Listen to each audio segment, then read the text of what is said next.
Hi, everyone. I haven't done one of these in a while, and I just wanted to share a few things with you and touch base. I just want to say how appreciative I am of all the work you're doing this fall. I understand this year is like none other.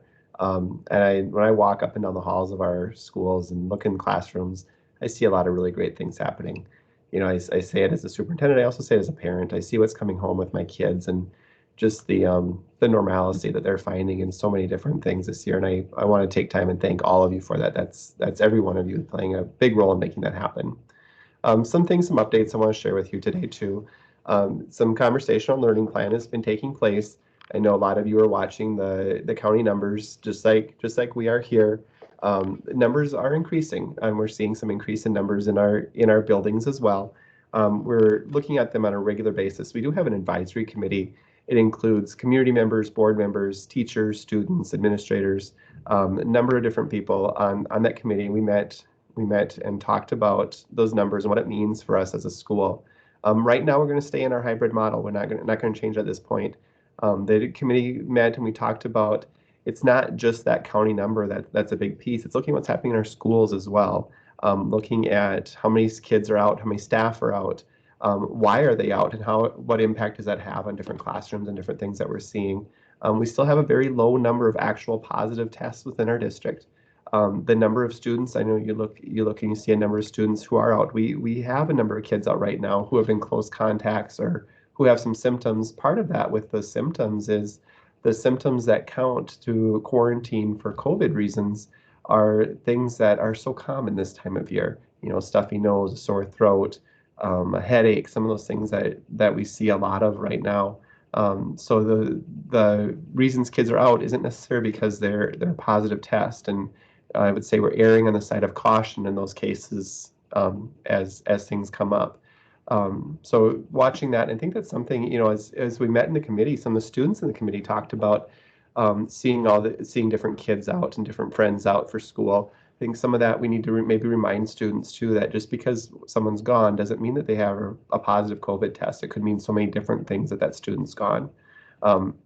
Certainly some things that we continue to watch though on a regular basis and where are we at with that.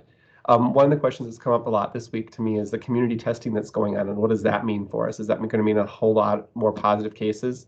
We talked to county public health about that. They were part of our advisory committee as well. And that could mean additional cases, but it could also mean people that otherwise wouldn't have gone to get tested are gonna do that. They're gonna get a test and get a result, which could mean they quarantine now and reduce the numbers that we see later on as we go into winter. So that's why the state is going on offering those community tests right now, and we're hoping that really could overall, in the long run, reduce our overall number of quarantines that we're seeing.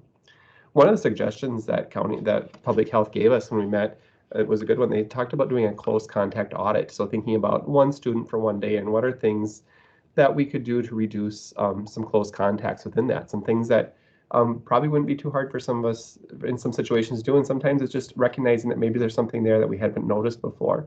Looking at lunch tables and how does that work? How many kids are at the table? Are they spaced out? Because that's the time when the masks are off and it looks different in the day.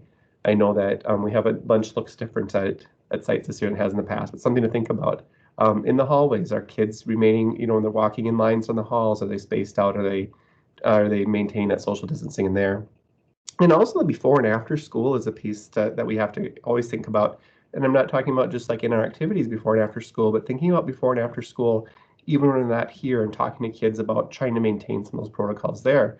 Because what happens outside of school can make a difference in who's a close contact when we're looking at those things within school as well. So just some considerations to think about. And I mentioned we're not there yet with distance learning. That's the question I get most frequently right now. We want to stay in school as long as we can, but we want to do it safely.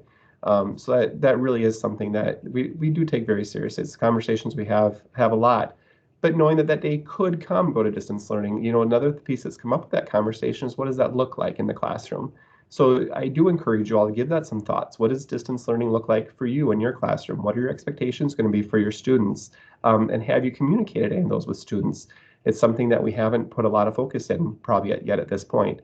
So I'd encourage you to be thinking about it. Prepare kids to know on distance learning days when we have a distance learning day now, and what if it were to become a learning model we have to go to for a short period of time? What would that look like?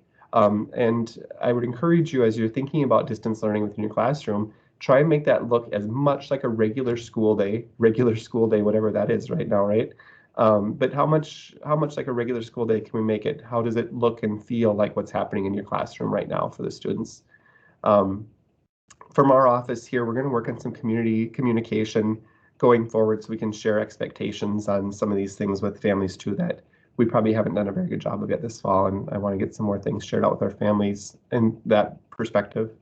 Last thing I want to share before I sign off here is teachers' personal goals. That's something that's coming up. I know some of you have been asking about that. We are having some conversations around what does that look like this year, and can we do some things to try and have some alternative ways to measure some of those this year and completing that. I'm going to encourage you right now, hold on that. Give me another day or two, and we'll try and get some communications out with what maybe we can do there to try and lighten that load a little bit for you too, and how we can measure that. Just recognizing that COVID right now is certainly putting a change on what everything looks like in our classrooms, and there's a lot of things on your plates right now. So how can we recognize that and acknowledge that in the work you're doing there as well? Again, I thank you all for all the work you do. Appreciate everything that's going on. This will continually get better as we continue to go, and thank you.